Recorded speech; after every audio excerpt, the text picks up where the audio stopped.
So దేవుడు మనం extreme pain లో ఉన్నప్పుడు మన పక్కన వచ్చి కూర్చొని he enables us to bear the pain.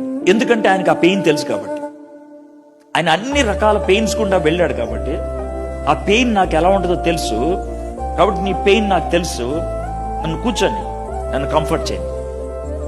గుర్తుపెట్టుకోండి, పెయిన్ లో ఉన్నవాడికి కంఫర్ట్ ఇచ్చేవాడు ఇంకో పెయిన్ లో ఉన్నవాడే. ఇప్పుడు మీరు క్లాస్లో 30 మంది అండి, 27 మంది పాస్ అయ్యారు, 3 ఫెయిల్ అయ్యారు, అందులో మీరు ఒకళ్ళు.